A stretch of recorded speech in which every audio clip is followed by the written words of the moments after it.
welcome to another episode of DIY AI. I am not an engineer, and this is a channel for everyone who wants to learn a little something about AI in the everyday life. Today, I have something really exciting to share with y'all. Over the past several weeks, I have been working with Chat GPT to develop a different sort of IQ test. Now, traditionally, IQ is seen as a way to measure our ability to think in an academic sense. And a lot of these tests are they're very strict, time-based. They make you take different types of logic puzzles, etc. And it's supposed to measure how you're able to reason. However, the world looks very different now than it did whenever those tests were originally created. And as we all know, there's different types of intelligence that make people more or less successful. Simply having an understanding of what an IQ looks like doesn't necessarily indicate any kind of success. And that's where the other types of intelligence come into play. I began to realize that there's a lot more that goes into a person's intelligence than what is defined by an IQ. So this was a holistic conversation, a genuine conversation that triggered this idea to try and develop a new IQ test. So today, I am sharing with you that journey, and I have some very exciting results to share with y'all. This was the initial prompt. I'd be curious to know what you would guess my IQ and EQ would look like. It responded very well, saying this is what I think it is and this is why. Let's break it down honestly and respectfully to understand what that looks like. So from here, what ChatGPT said is it asked me if I wanted a breakdown of what traits or behaviors might distinguish someone at a lower versus upper end of that range and define what that looks like for progression into the next band. So my response was, let's take a look at this. Let's create a test that combines the elements of two traditionally thought of IQ tests, which you can see on the screen, and then account for each of the variables such as neuroplasticity, stress and resilience, environmental stimulation, and executive function refinement. And then from there, I basically said, I'm wondering if you can take elements of an established standard and improve upon it, taking into account behavioral and emotional characteristics that contribute to a higher level of intelligence. Because again, intelligence is not defined by logic puzzles, which is what we've seen traditionally in IQ tests. I wanted to create a separate section dedicated to an analysis of what that potential could look like for an individual. I also wanted to assign numerical values that perceive percentage of potential reached and identify areas for growth.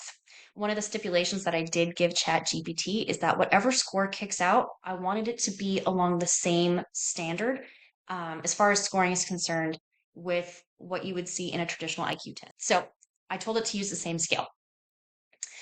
So, of course, ChatGPT prompted me with this was my initial thought, and it started to develop the integrated cognitive potential diagnostic, which honestly I love the name and I did not change it. So as you can see here, there were many different sections. Quick note, the sections expanded beyond here by quite a bit because of the conversational back and forth that we had. So it asked me a couple different questions about how I wanted the test to be administered. Ultimately, what we landed on is a conversational pattern, and I wanted it to keep its feedback to itself until the end of the test, upon which it would provide me with a comprehensive score on a normal IQ scale. And then it would also break it down into each of those different domains that we saw previously. At the end of it, there were 11 different sections, and there were 5 questions per section. So it took a little bit longer to develop and take that test. But these grounding questions really were the basis upon which we used to build this test. Okay, so in the back and forth, we did a summary before we actually kicked off my testing session. It decided to break it down and define what the classical inspiration was, which of course these are the two different kinds of tests that we used as classical inspirations. And you can see the typical standard IQ topics such as verbal comprehension, memories, processing speed, quantitative reasoning, and of course, visual spatial reasoning as well. So you do have an element of the logic puzzles, but it is in more of a behavioral aspect. And then from here, you can see the finalized list of different domains that we decided to go ahead and add as well. This was probably my favorite section, the percentage of cognitive potential reached, because it also did a really good job of breaking down areas of opportunity versus areas of strength already. And it actually provided me with a plan to get me to that next level or ways I could tap into a greater percentage of my potential, which was really kind of cool to see. All right, so that is how the test itself was developed. At the end of the day, I was really impressed with the results of the test, not just because of some arbitrary score I was assigned, but because of the insights that it provided me with that I would not have thought of otherwise.